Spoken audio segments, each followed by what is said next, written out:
Well, let's go forward. Maybe I will just read all these again today for our conversation agreements. So we have confidentiality is to maintain the privacy of individuals' thoughts and experiences shared within the circle. Listening. Listen attentively and respectfully to each person's perspective without interrupting or trying to formulate a response before they finish speaking. Sharing. Share from your own experiences and feelings using I statements and avoid making generalizations or assumptions about others. Curiosity. Come with a genuine desire to learn, explore, and understand new things. Responsibility. Take responsibility for your own learning and growth, and be willing to reflect on your own biases, assumptions, and experiences. Commitment. Remain committed to the goal of healing, growth, and understanding. Have patience and respect the process of learning and healing together, acknowledging that it may take time. Okay. I also am recording it, so if anybody doesn't want me to, please let me know. I think it is useful for people to see. I will give you the option afterwards, even if I have recorded it, to say, never mind, I said something really dumb. Please disregard that video. And I appreciate your guys' willingness to come on and be a little bit vulnerable where people can see it, because I know that it's a little bit different, but it is helpful for people. So, all right, let's just go around. And you can either share a reflection that you had during that song or pick one again, one of these questions. And let's go, I'll start, and then we'll do Carolyn, Mark, and Sonia. And then, of course, at any time, people can say, please skip, and that's fine. And Carolyn, I don't mind I'm so used to little children working with me in the background. I'm kind of, it's strange that my children haven't joined me up to this point. In all honesty, usually they do. So I am Rachel, and let me see.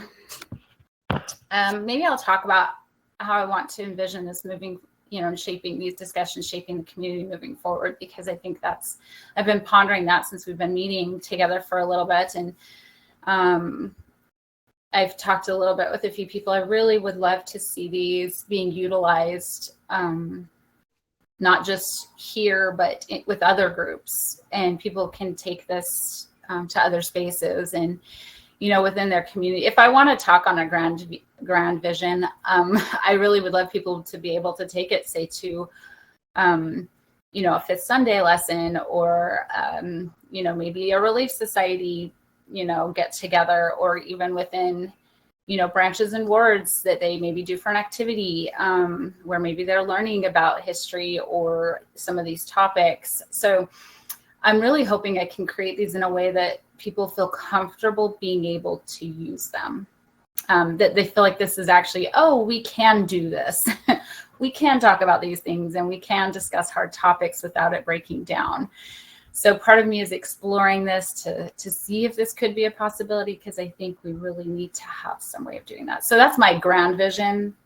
For right now, I've just loved being able to be able to do this and to see it work and experience it. So, Carolyn, do you feel like you can talk? Yeah, I can talk. You texted me about maybe bringing these questions and discussion topics to other groups. I think with the idea, just what you've been saying, you really want to expand it. And I think the questions are, I've really enjoyed the questions. I think they've stimulated a lot of good conversation. So I guess, I'm in another group. It's LDS. It's a regional group. So it's just mainly in Utah. Sisters Against Racism. And and you may know about that. Yeah. So,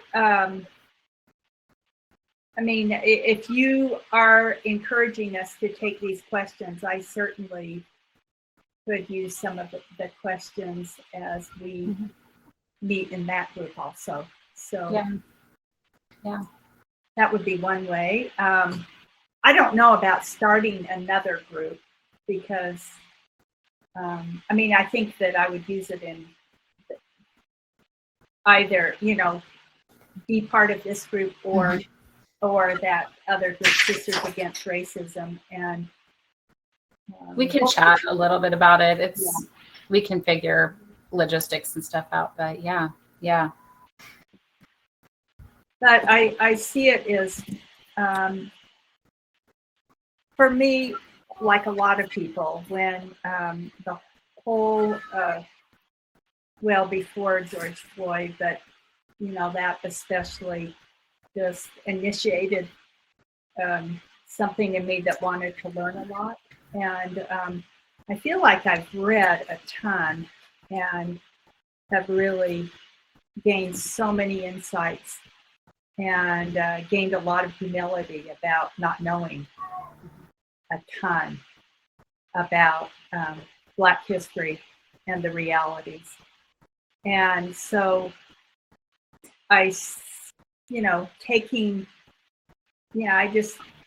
reading is one thing, but taking it to another level is another thing. And that's what I'd like to do, is take it to another level. And this is part of it. So yes, that addresses my hopes. Yeah, that's great. Thank you. All right, Dad. So are we talking about the first question here?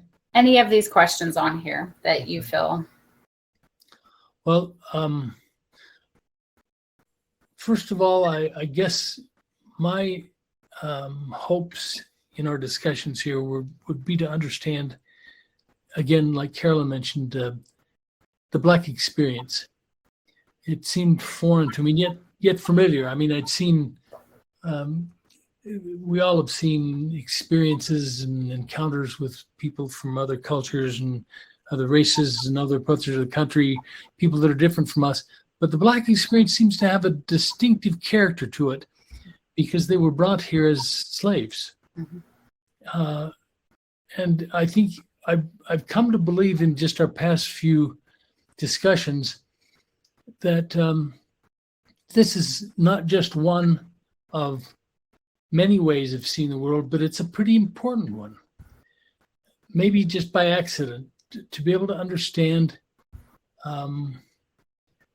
the African American. I really want to know. I really want to hear the voices of African Americans, like Lasagna. I want to hear, not just study the history or find out, this happened on this date, that, but I want to hear the voice of real people, because I'm curious. I mean, every voice is important, but it seems to me I've come to believe that the African American voice has special importance, a kind of centrality, despite its minority status. Most people in this country are not African American, and yet I think there's this key to self-understanding myself and understanding our country by understanding and listening to those voices. So I have an increased sense of curiosity about listening. So that's what I'm interested in. Yeah, great. All right, Lasagna.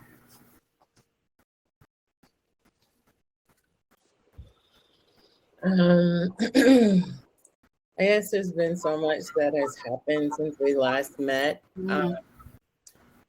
that when I look at it, I think the hopes of our collective exploration of this topic is really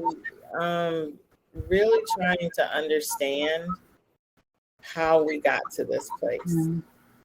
Because I just learned some stuff in my research, and as I was, I study herbalism, and I've learned some things like in history in regards to herbs and how our history has come about. But there is one that really has really struck me And it really struck me hard because I had never seen it, but I heard about it. And it was basically how African Americans sort of got to a place of being dehumanized in the first place. And seeing how, like I said, that how our environment and how our life experiences influence us, or influence our situation, and sometimes our decision. And so, and this one was having to do with African Americans being considered apes, you know, and so how we weren't even considered human, that we were more or less, and it had to do with theories. And it had to do, and the thing is I saw it in, but it was this whole thing was really, it was kind of disturbing because it has to do with science, honestly, and how science is, it seems to have had a role also in this history. And I saw it with Brigham Young. I saw it in some of the revelations that, you know, that had to do with our medicine and this scientific way of looking at things. But then I have to say, because I feel like my children teach me a lot. And so, you know, you were talking about you wanted to hear reasons, you know, and it's so hard for me to talk about it because some things happen in life, and it's happened that makes me step back and go, wow, okay. There was a situation where we talked about in Black Lives Bless just recently. And one talked about poverty and the effects of poverty on African Americans, as well as disclaimers, you know, of some of us not even being aware that things happen. So being in a situation where, you know, some people can be in a good ward that they don't feel any type of they don't feel a sense of not belonging, or they feel welcomed to other spaces where you're like, I experience this all the time, where I feel like I have to explain myself, you know, that things that I look at in the scriptures and I feel like it should be one way, but then I participated in wards or things like that, and you come away with a sense of discouragement and frustration, and just, you know, how did we get to this place? Like really understanding how did we get here? And I just feel like with this, I hope that we can come to an understanding and a knowledge, acknowledgement, because, and accountability, because it's not that we can change it, but has it caused harm in ways that are continuous? It has, and it does. And so I just feel like, I hope that with these conversations that we can get to a place of acknowledgement, and that's all. Sorry. No, you're great. Thank you. That needs to be spoken. If you're talking about the same group we were in with Sonia, that hit me hard too. There was just a particular situation that happened when it was very eye-opening, the impact that just learning for the first time, I think even some things can hit somebody hard, and how we don't like to talk about it. And so that makes it difficult. So yeah, thank you.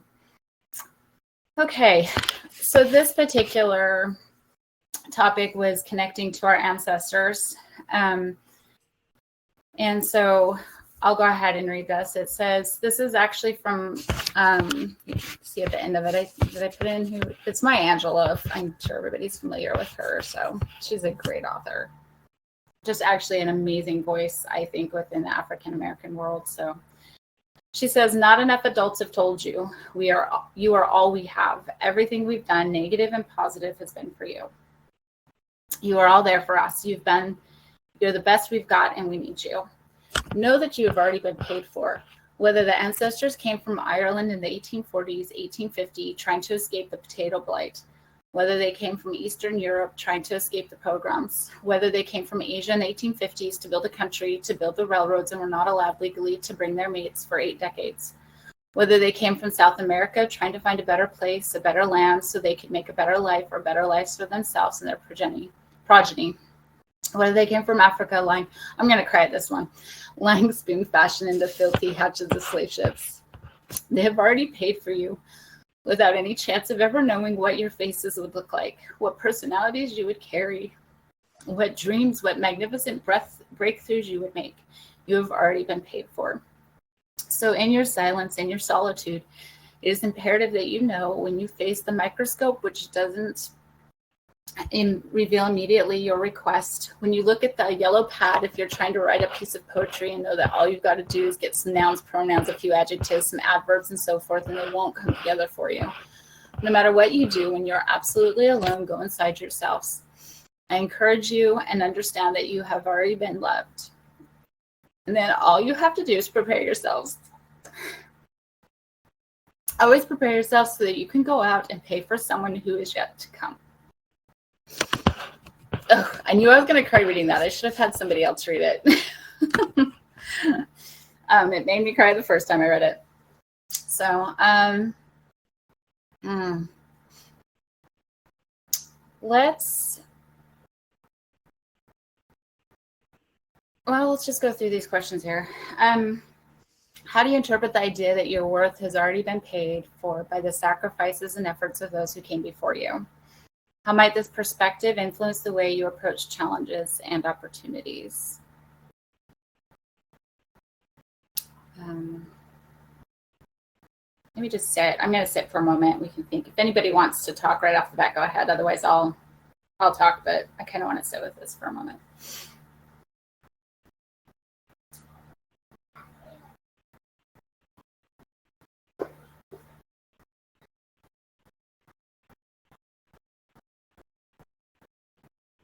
I would like to speak on this one. Please. Yeah. And I can't even, the only way I can interpret my worth has already been paid by the sacrifices is I think of Jesus Christ. Mm-hmm. Because to me, he is an ancestor. Mm-hmm. When I go through challenges, I always have to go back and think about what he gave up. Like Maya Angelou said, what they gave up. The Africans that came on those ships, they didn't ask to come. Jesus Christ, honestly, he volunteered to come, but they didn't ask to come. They didn't ask to leave. They didn't ask to leave their countries. They didn't ask to leave their families. They didn't ask to be thrown overboard after being put into a situation that they didn't ask to be in, but yet they became a burden for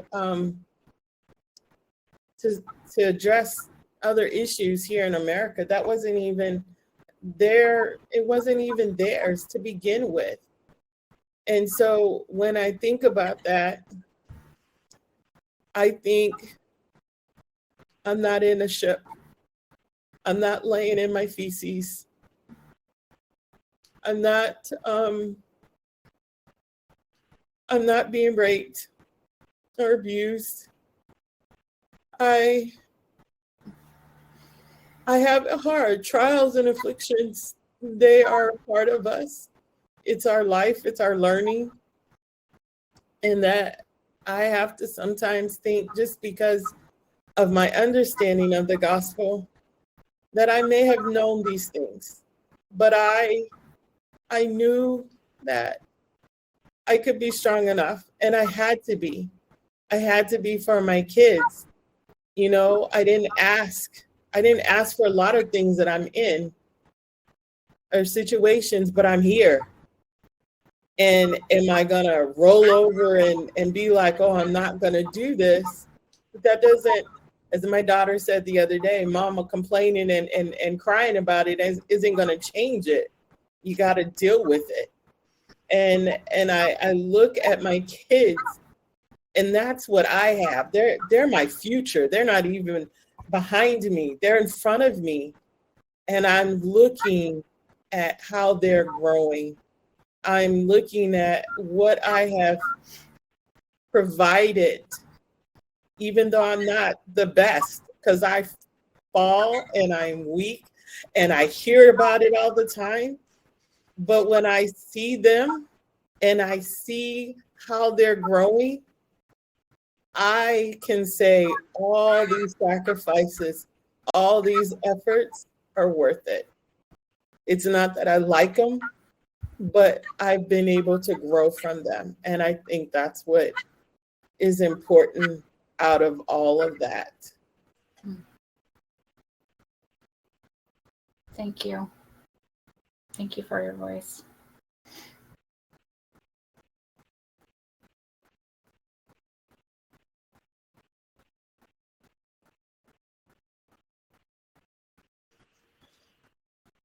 Yeah, LaSonia brings up an interesting point. My focus has been kind of on the here and now. Mm-hmm. How can I understand the way the world is now? But this quote and also LaSonia's words remind us that we have to think about the past. We have to remember and feel the gratitude and maybe efforts at restitution, because that doesn't affect us now. And we have to remember the future ahead of us, Mm-hmm. what we're leaving for the next generation. Maybe even sometimes unwittingly what we pass on without realizing it. Certain blindnesses, certain prejudices, that when we see them, and I remember years ago there was a young boy who's now almost my age, but a young boy answering the door, and he swore, he was like 2 or 3, and he swore a blue streak at whoever was at the door. The parents were really humiliated because these were LDS people, but what he was reflecting was the language. He didn't even know what the words meant, but he'd heard it in his home. Mm-hmm. And it was quite embarrassing and humorous at the same time. This young child repeating words he didn't understand, but it represented to an outsider what was going on inside the house. And a perfect revelation of how we can be better people. Sometimes we see it in the lives of our children when they repeat things that we do, and we see for our own selves, you know, I need to work on this, or whatever it is that we're doing. So I think that's really important, both the future and the past. We need to bring that into the conversation here. Yeah, I think that's what this quote did for me. It kind of expanded my sense of self, actually, like towards the past, and it kind of created this bigger sense of self and kind of more of this connective space for me. There's, you know, there's actually with this particular quote, I was thinking about the things that she was talking about, and you know, if I look in my past, the stories that are passed down, we often think of we like to tell good stories, and those are good. We need those, right?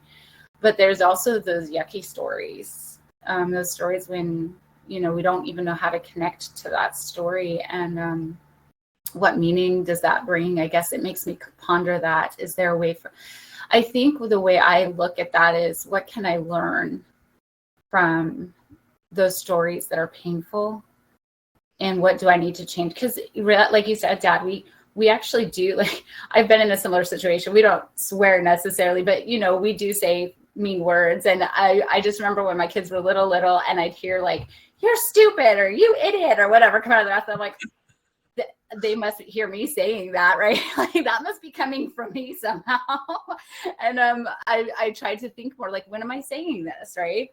And I guess I think of it the same way, that these painful experiences, if we can reflect on them and think, let's not let these painful experiences have happened for nothing. For them, maybe it did. For them, maybe it didn't have a meaning, but I want it to have meaning. I don't want that to go down in history as the most painful experience and nothing happened from it, right? Like it was forgotten. So I think part of what's important is to remember those painful experiences, to bring them to light, and then say, what are we going to do to be better? What am I going to do to build something better? So that's my thoughts. And what, again, even, extending into my children, how am I going to change myself so that they can see a better example or have a better environment? That what can I provide so that changes in some way? But I think you can do the same things with good things too. It's wonderful that we have good stories, because we can say, that's what I want to be like. And I want to exemplify that part of my history more. And I want to bring that out more. So I kind of think of this extended space of what can we do to change the narrative right now, so.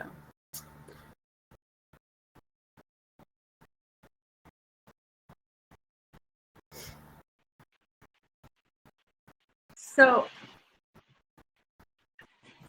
I don't know. I think I process things slowly, so I'm not sure my thoughts are going to be exactly how I want to, exactly what I want to express. But I thought about how collectively, as a white person and white people, how we have benefited so much by the suffering of others. And I guess collectively, I think there needs to be a lot of repair.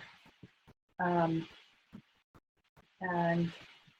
as we move forward, that there needs to be a lot of learning and humility and repair work that needs to happen. And I want to be part of that. So I'm not sure what else I want to say. Perfect. Yep. But I guess more of I think that all of you have talked about it individual, and I think it's beautiful how you talked about individually. I think there's also a collectiveness that can apply here too. Yeah, no, that's true. And I think I think the world where we're at right now is actually in a space where the collective conscious is really kind of pulling forward. So yeah, I want to let's group 2 and 3 together, because I feel like they're similar. It's kind of connecting to your sense of identity with your ancestors and your background. So number 2 says, can you think of specific historical events or struggles mentioned in the quote, or any that there's plenty of stories we know that resonate with your ancestral background? How does this connection influence your sense of identity and heritage? And then 3, can you share a personal story or experience that has strengthened your connection to your family's history and heritage and faith, highlighting the continuity of love and support across generations? So I'll kind of just leave that for whoever wants to answer first too. If I will go ahead and start, because the one that really resonates with me actually has to do with my own family, and it has to do with a plea that I had an uncle that sent to me, and I'm going to share it with you because I feel like it may speak to a lot of families. Like I said, I'm in agriculture, And land is really important to me. And land was something that was taken from a lot of our ancestors, and we had to fight for. So I'll just start it with this. He says, to all blood descendants of my grandparents, and I won't say my grandparents, but they're both deceased.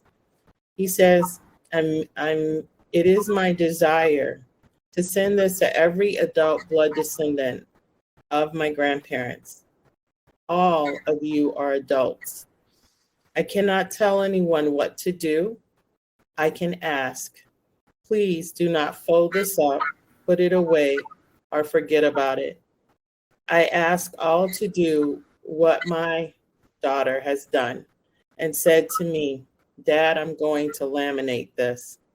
Please remember this, starting with my grandparents, our descendants were slaves working in the counties of Mississippi. Shortly after slavery, Negroes or colored people, that is what we were called, owned 20% of all land in America. We only own 2% today. The 200 plus acres of land we own today, purchased by my grandparents, was considered a lot for Black people. We do not want to lose this land. Please read the mission statement and take things to heart and join all others who want to keep what my parents left us as one united group. And again, to me, that ties back to what Maya Angelou said. Those that were brought on ships across the oceans did not ask to leave their land. They didn't ask to be brought here. And they sure didn't ask to come here as slaves. And they didn't ask to be humiliated and their dignity taken or their respect. My grandpa, I remember, always said, when someone asked a man of Caucasian for his wife to wash his clothes, and he said, I am not going to have any of my daughters or my mother wash anybody's clothes but my own. And these were the things that we fought for. Mm-hmm. These are the things that we ended up having to try and rebuild once we came here. And we're still fighting to do that. And so that is my experience. That has strengthened the connection to my family's history, their heritage, and the faith that things that they believed in and they were willing to fight and leave behind for their families. Thank you.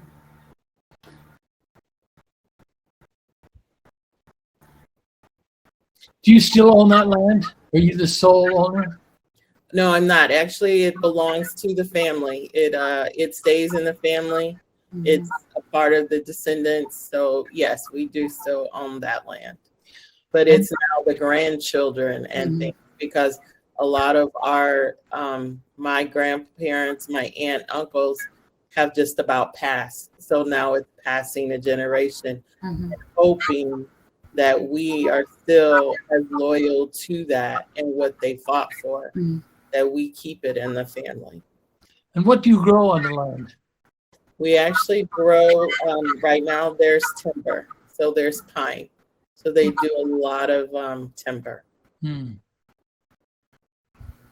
But there was oil on the land. There was minerals that was stripped and taken from us. So even after, so it's like, it's a constant battle to hold on to anything. Like you said, that's good, that they've worked and they've labored for.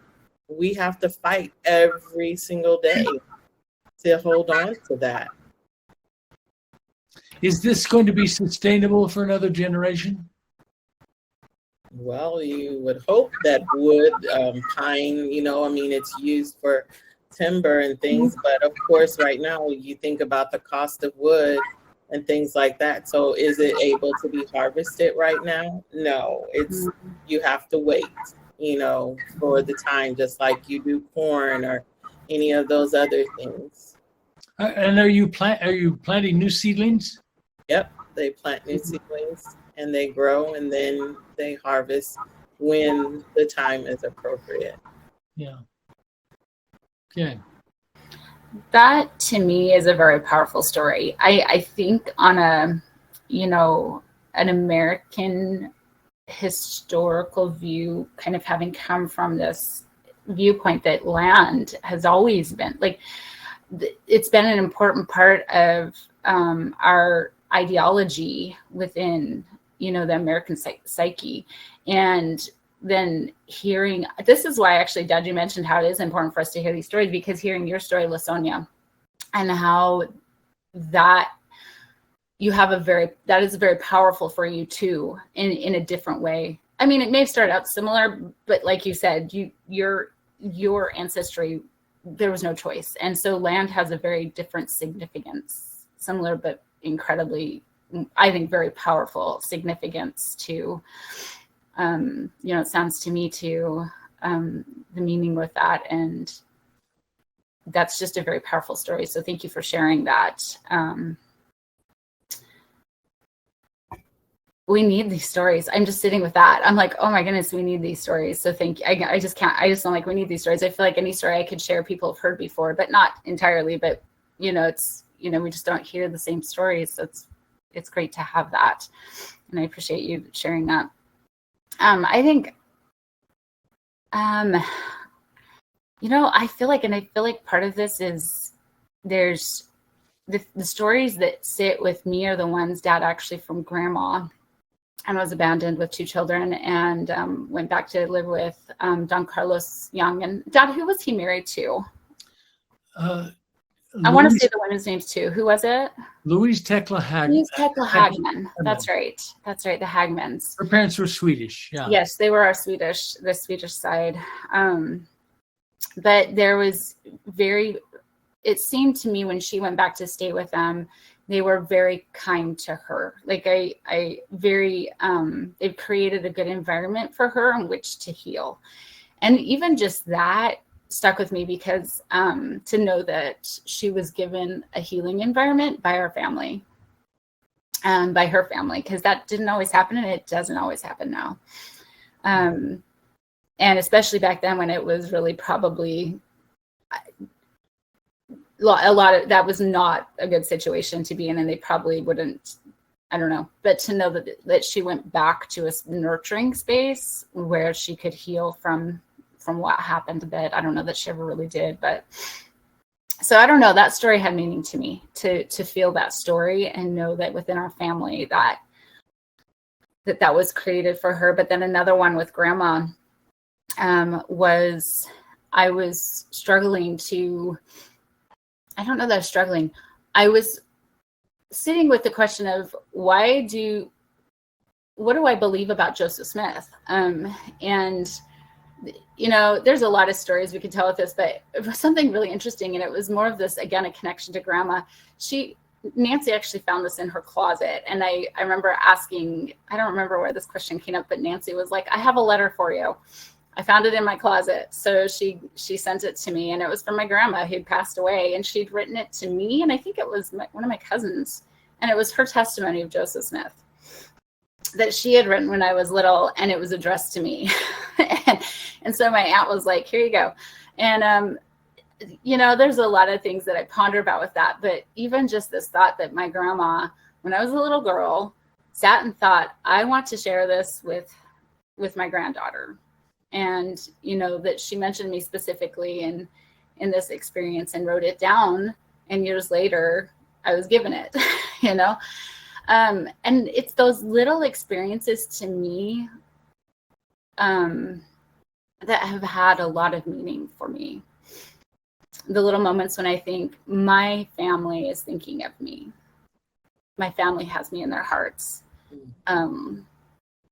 And has for generations, right? Like maybe not me specifically, but my grandfather, Don Carlos, had his daughter, Beth Young, in his heart when she went back there, So those are what I lean on. And I'm so grateful I have those little stories to lean on when I need them, so.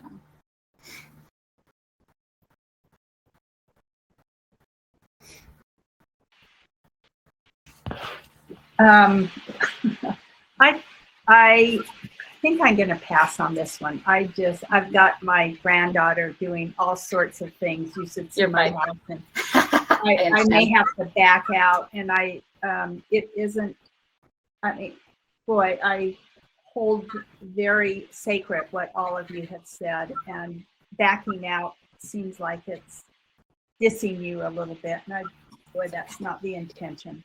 But It's okay. I'm Or you probably can just sit and listen if you want, and that's fine. okay. Maybe that's what I'm going to do. That's I totally feel like fine. I'm not getting my thoughts together very well. So. You're totally fine. You can just sit and listen. We understand.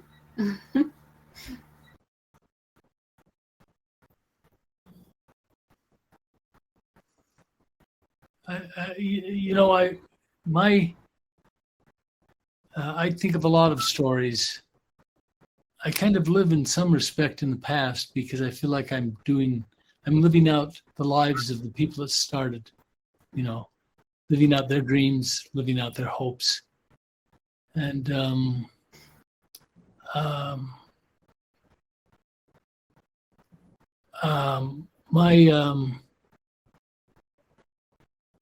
person that influenced me most, of course, is my parents. But I can think of also the stories that I've heard of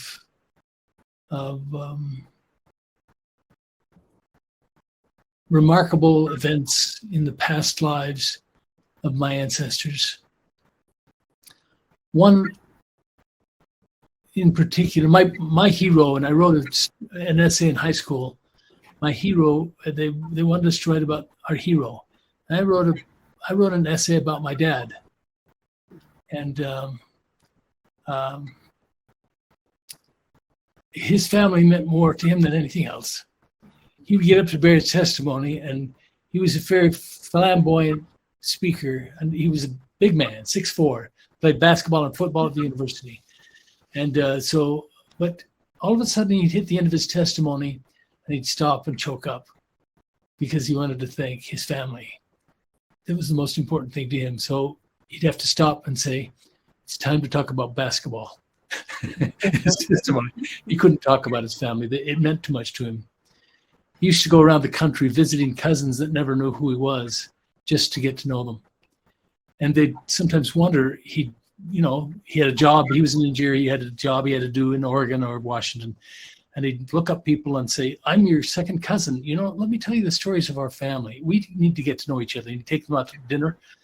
And they were wondering, okay, when does the sales pitch start? That he's going to ask for money for whatever. It never came. He just loved his family. And I think, when I think of ancestors, I think of their hopes and their dreams for the people that they loved, that they may not have been like my father, may not have been able to really fully articulate, but were nevertheless the most important things to them. And I think that's probably epitomized in one story, my ancestor, Benjamin Burke Thomas. Thomas is a Welsh name. He was a bargeman on the Swansea River in Wales. And all we know about him is that he was a widower, and his sons joined the church, moved to Utah. He couldn't, he was not well enough. And he wrote them one letter, and it was the longing that they do well. And that's all we know about him, is that one letter. Hope for their welfare. And to me, maybe that epitomizes the longing of all of our ancestors, that we do well and that we stand straight. And they are silently standing by us.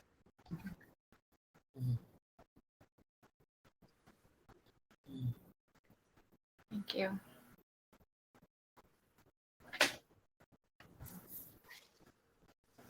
I think I'm going to go to this last question. If any of you, we could talk about the idea. I just feel like we've kind of talked about it. How does the idea resonate with the concept of hearts turning between generations, particularly in the context of striving for a better future? I feel like we've touched this, but does anybody else have anything else to say about that?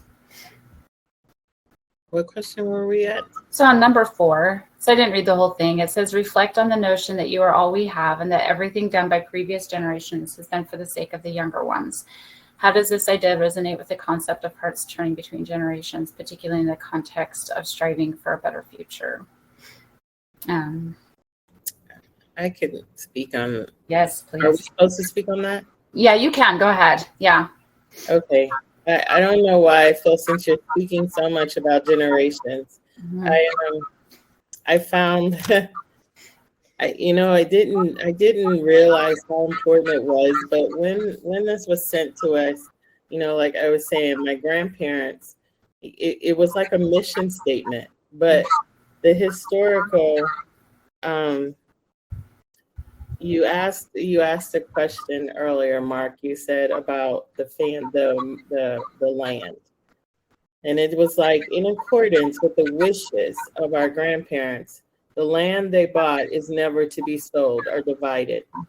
Each of their children and their children's descendants is to have their own just share of the land, to receive their just share of any money earned from the land, and to be satisfied with that share. In accordance with the wishes of my grandparents, no descendant is to covet another's share of the land on any issue at any time. My grandparents wanted to allow every descendant to voice his or her opinion and then to follow, and not rebel against the decision of the majority. Let us all then make the decision to always honor our founders, my grandparents, and the first generation, who knew that in time their land would return to each descendant as far more money than it costs to maintain it. And so then it goes on to say that as my grandparents raised their children, it was quite common for Black wives and their daughters to work as low-wage domestic servants for whites.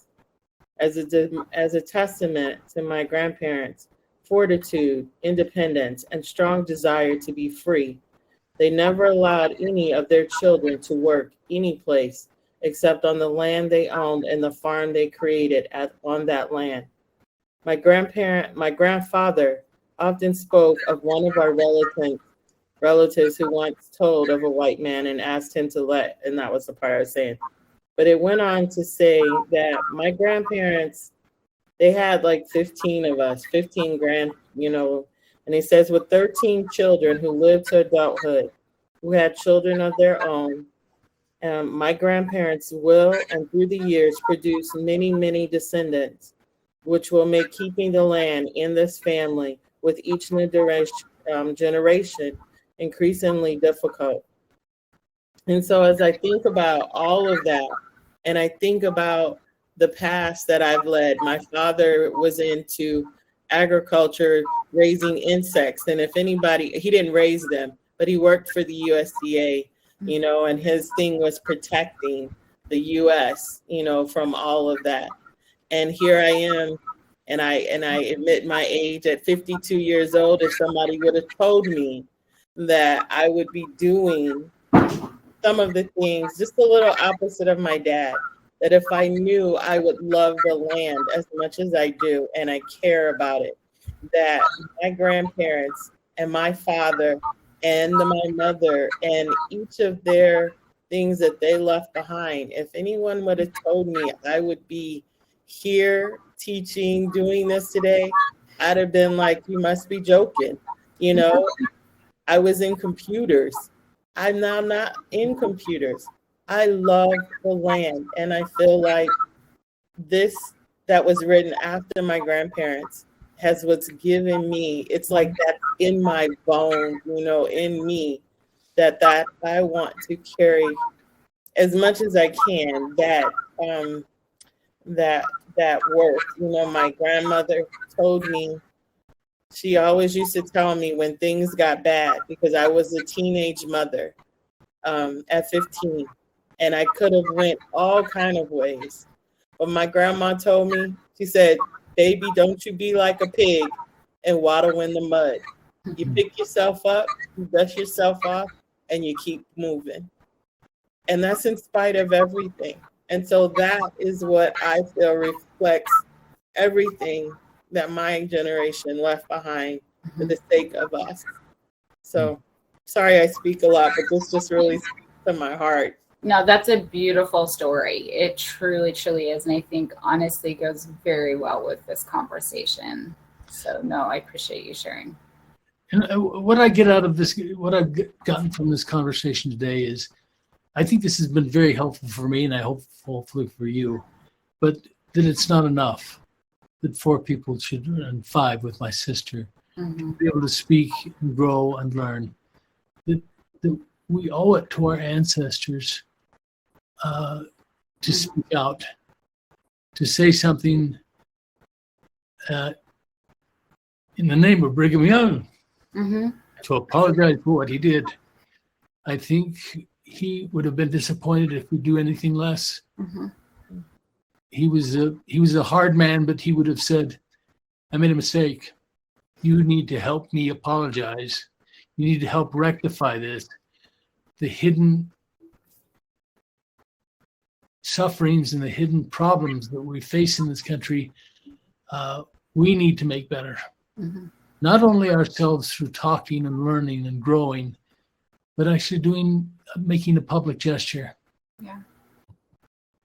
And if I can just speak to you, Mark, and your family, as I said, yes, there were things that were harmed, but the things that I learned from Brigham Young as a prophet, the things he taught and he emphasized with his daughters, because that's what I have. I have daughters, I have sons, but I had to raise my daughters, also my sons, alone. But as I have watched my girls grow, I know that was instilled. Whether they accept anything in the gospel or not, that's what I taught. His self-reliance, that was powerful for me, because that is the only thing that has sustained me at this point. Even when things are really, really bad, it encourages me to keep pushing when everybody else will be like, nope, you can't do that, or no, you shouldn't do that, or don't do that, or you should be doing better. You know what? I know what I've been taught. And I've been able to exercise what your ancestor, your descendant left behind. So in spite of all of that, there is good and there is strength. So share, don't keep that hidden. People need to understand there is good and there is bad in everything. My own family, there's good and there's bad. We can't change that, but we can grow and learn and become better people. You know, thinking about actually this concept of, you know, how our generations are like our ancestors have thought of us. And I'm almost positive Brigham Young thought of his progeny. I mean, I'm pretty sure he did. I don't know exactly the thoughts that went on his head, but like, I am pretty sure his thoughts were for future generations. And even to kind of like pull these ideas that you two, Sonia and Dad, that have talked about, his character and his ability to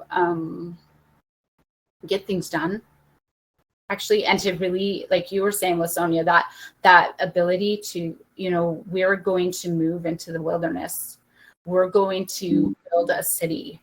We're going to take this salty lake and build a city by it, right? Like this desert. And they did.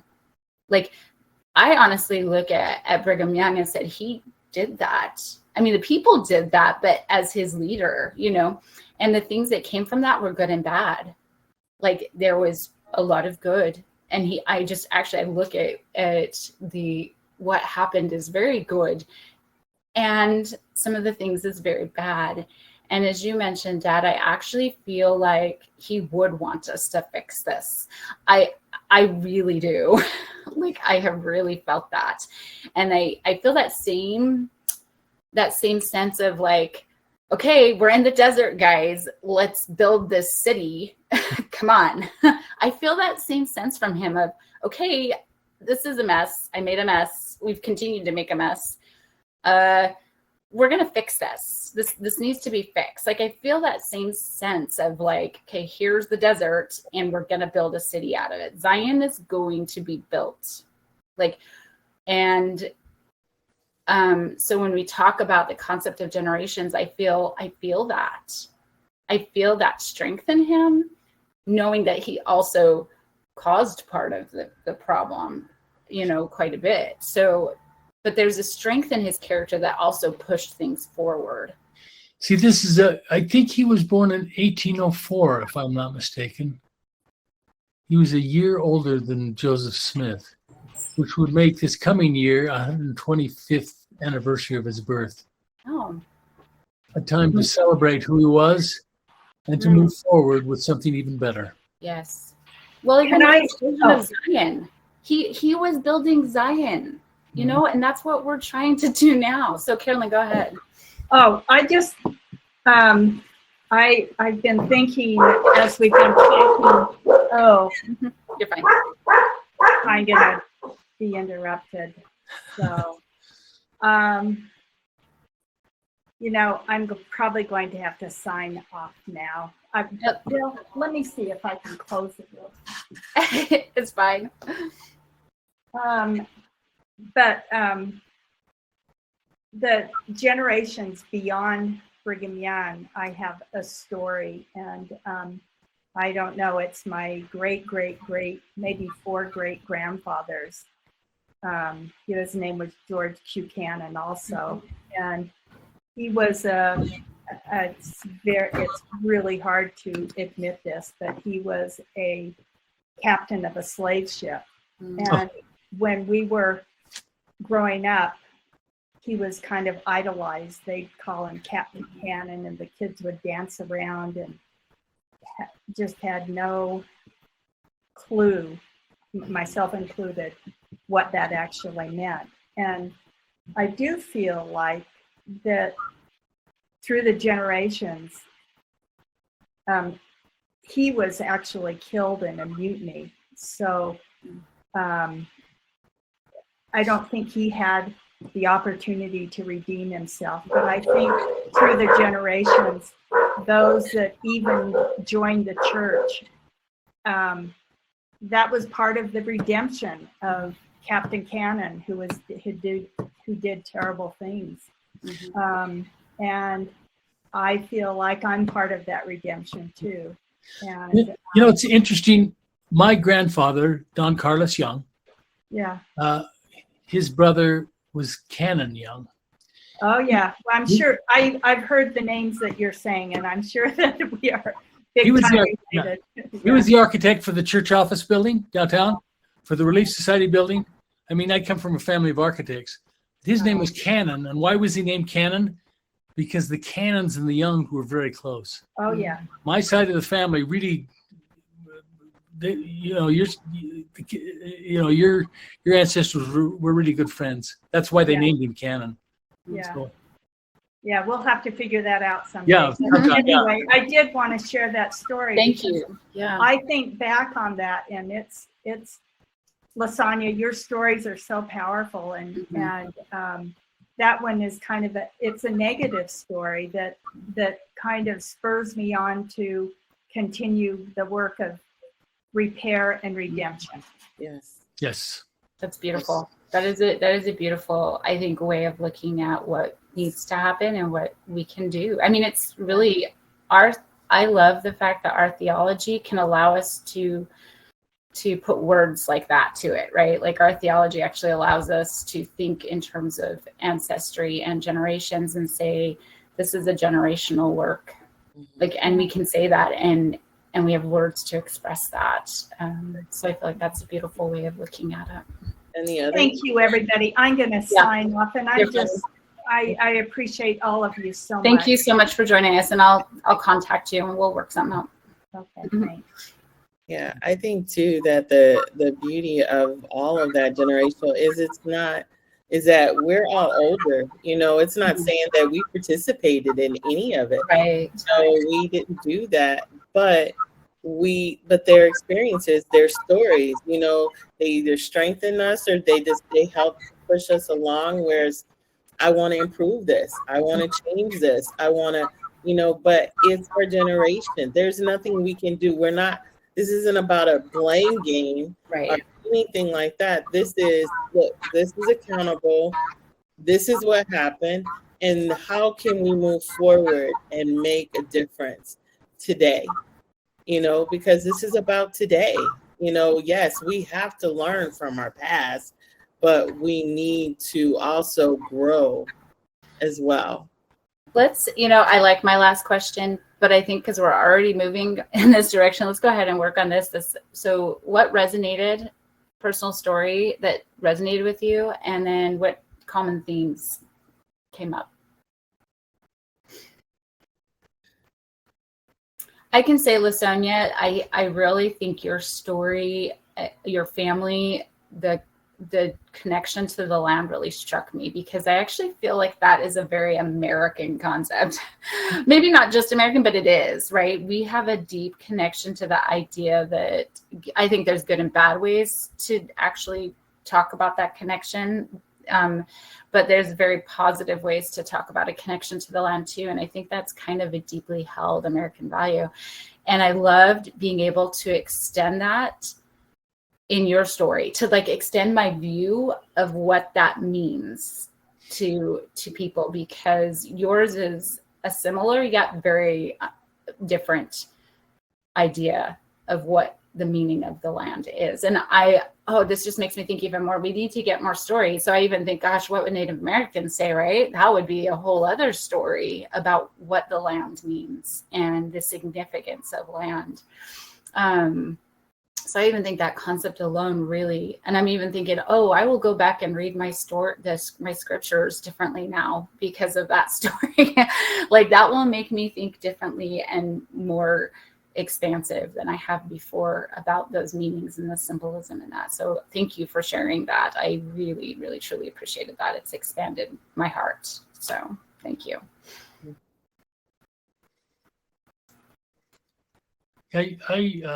That one was a particularly rich one in detail when you combine the land and the family, and a sense of pride and a sense of belonging.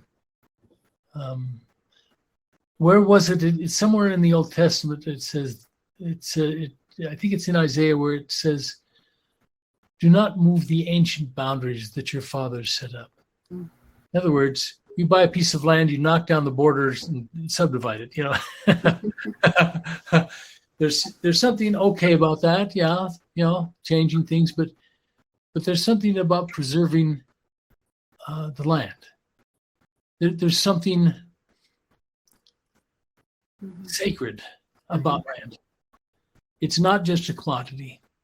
The church has this wonderful, it's called My Home.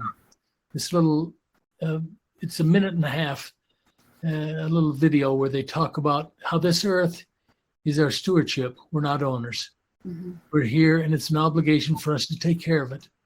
And we can do so and save it. It talks about saving it for future generations. Mm-hmm. LaSonia, you need to look at this on the church website. It's pretty. I'll look it up.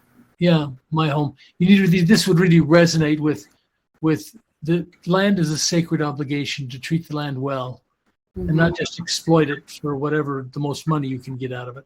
Mm-hmm. Again, leave the ancient boundaries, mm-hmm. as it says in the Hebrew Bible. Mm-hmm. Yeah, if you could look up, that'd be great. I'll look it up, and I'll look up that scripture too. Yeah. Thank you. That's just some great. Yeah, and also in Isaiah, I think it's Isaiah 5. Woe unto those that build house upon house until there be no more room. Mm. In other words, somebody comes in, buys acreage, and simply subdivides everything, and there's no land left. Mm-hmm.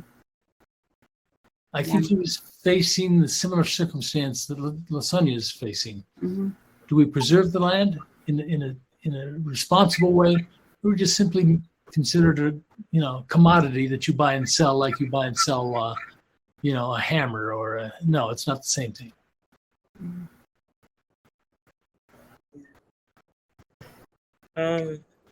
My reflection of this, in spite of all the stories that were shared today, I just gained so much from, all I can say is I gained so much from all of your stories that I hear all the time. Like I said, Brigham Young moves me. I mean, in spite of everything, who he was as far as his push to develop things and to grow things. And when you mentioned the water, it made me think about something that I've literally written today. And it has to do with the project that I'm doing, and it's to help BIPOC youth. And it pertains to water, because just as much as land is important, my father was on the water. He was a port person in the Mississippi River, those big barges that used to go down, back and forth. For now, the Mississippi's drying up, and I'm from New Orleans. And so that bothers me. So Mississippi was the land, New Orleans was the water. And as I thought about our role of water, when this goes back to Maya Angelou, when she talked about what has been done. And I'll just read this one piece, and it says, the role of water in African American history can truly be brought to life by our youth, because our youth don't know anything. And as they can contain experiences and understanding, knowledge, and new skills, learning water's culturally symbolic importance, which has resonated across generations, embodied by Langston Hughes' 1920 poem, The Negro Speaks of Rivers. Hughes charted African American history using 4 noteworthy rivers in the Middle East, Africa, and America. And so when I think about that and engaging in the importance of our history and our ancestors, as African Americans, we are part of all of that. We're part of the land, we're part of the water. And it's so important just that we understand these stories. As you said, our stories are important. And if we don't share them, then they're lost. It's like if someone says, it's like a library is being burned.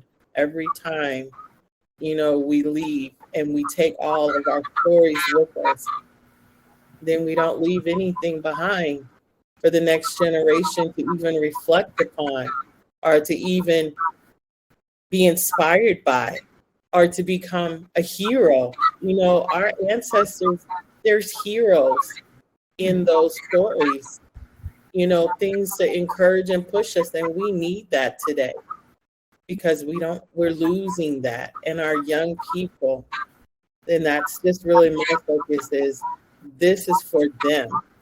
We are adults and we're growing, but our young people need to hear these stories, for good or bad, so that they can even make their own decisions. And that's just important. That it's important that we talk about these stories and share our stories and bring them all together, because it will help our generations grow. Yeah, I love that. Thank you. What's it in? Well, the next one was next steps. It clicked out on me. So just based on what we heard today, or what we've kind of been talking about, what's some concrete next steps we can work on individually or together? We've talked about the Genesis group, and I think we've got people going to that. We mentioned the more diverse artwork. And I think I sent you guys all the link to, I think it's Meeting House Mosaics is the name of the group. Any other thoughts, or where you're wanting to go today? I think I would like to personally, just because I've seen such a big thing, is speaking, learning more about where maybe some of the thoughts came, like, because we know that history came not only from personal thoughts, but the environment that it was in, the situation, the time of slavery, the time of discoveries that was happening. I always used to say that you can't be in an environment, even I don't care how spiritual you are, and you're not affected by what is happening at the time. And so there's some scientific something, I guess they call it scientific taxonomy. So you probably know. So there, yes, there. And the thing is when I look at Brigham Young University, there's a huge part in there. And so you have to ask, what did that play?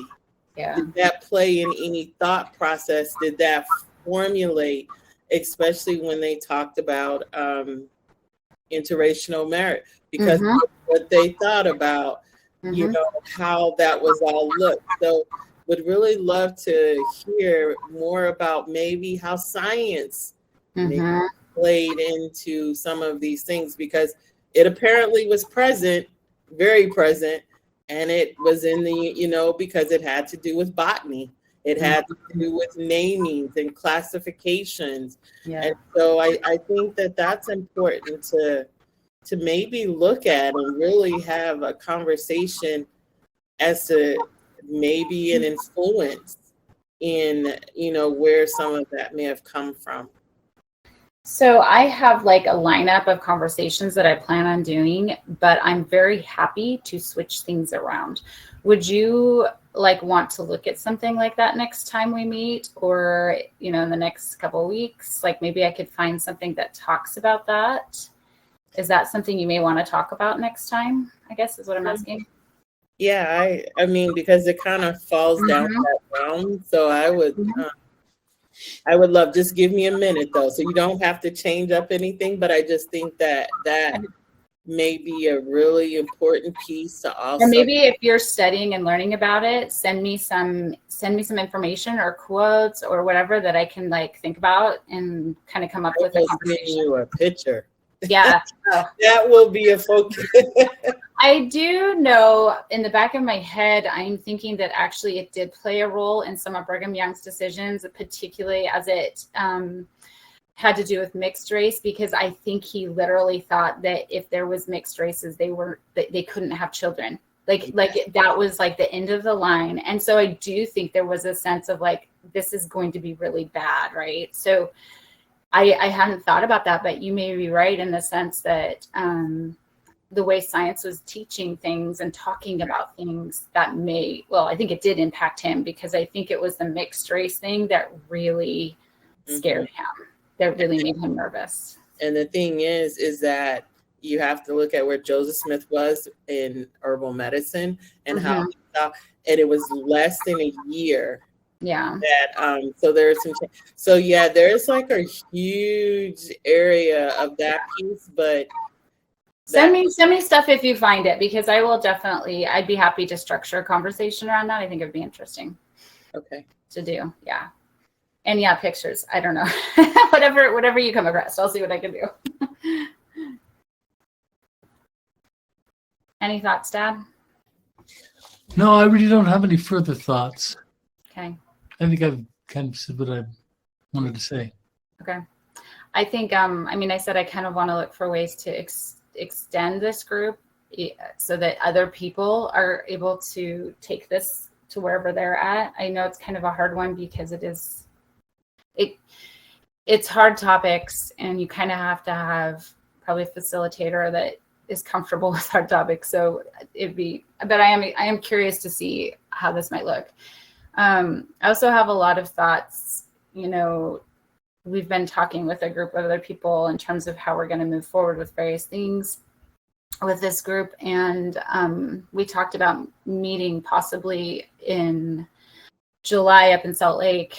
And I've had I'm thinking, like, so we talked about ways to kind of do a reconciliation type concept and process. And as you were talking about land, Sonia, it really made me think, like, it would be really cool to do some sort of hands-on, in the dirt, honoring, African Americans in their land. Kind of, I don't know. That just is like sitting with me, like, I don't know. So that's a thought I'm having. Like, now, are you thinking of this as part of the family reunion in July?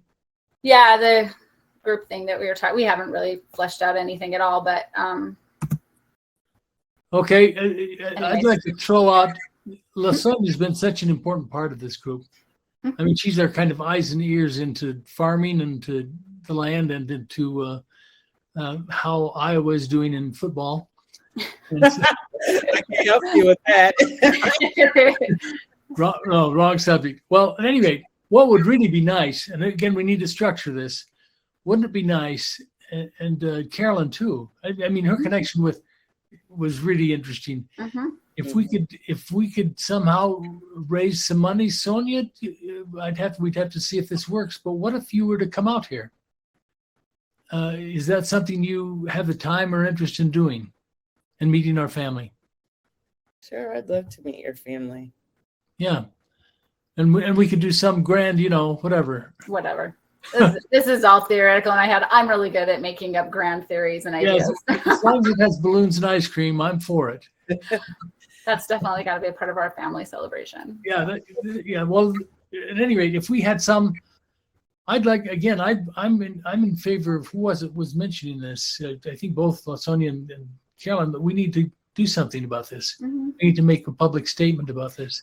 I will say, if you look at, and I am curious what people think, because the website hasn't totally gone public yet. I mean, it's there, but it hasn't been publicized at all. I do have a statement on there. And I would be curious what people thought of it. And maybe I'll send you a link to that too. It's a difficult space to navigate. And so on one hand, there is this idea that I know it's not our fault, right? Like, this isn't our fault. We didn't do anything, but there's still a desire to do repair, kind of that reconciliation work. Mm-hmm. And so I'd be curious what people thought of the statement. Anyways, just getting others' voices in that. I don't know. Well, I'm still working on that meditation that it's called a shadow. Yeah. And Mm-hmm. I really would like to work with you on that, because I think that for me, that was so powerful, because Mm-hmm. it makes you go back and kind of reflect, but it's the way the questions need to be. But I think that may be a really good way to invite reflection, and just to be able to sit, because I love, that was something I thought was really powerful. What you said earlier was, I need to sit with that question, and a lot of times I find that we have to sit with things, and face it, like looking at it without, running from it, because we like to run. I just noticed, and especially just in general, being able to sit with a thought or sit with how something is coming across, what that looks like for you. And I've seen that, and I'm going to send you an example of someone that I'm actually working with. And it's powerful. And the sad thing is, they aren't in the church anymore, and they were, but it's a very deep conversation. And so I will send that to you. But I'm working on that. Yeah, whenever you're ready, we can totally do that as a reflection beginning thing for one of this, or even as the entire conversation. I mean, sometimes I feel like that may be what we need. We just need to sit in this space right now. So, okay. All right. Any other thoughts? Otherwise, we'll sign off. Okay. All right. Thank you all. Thanks. Yeah. Bye. Where is he? Oh, I want to look at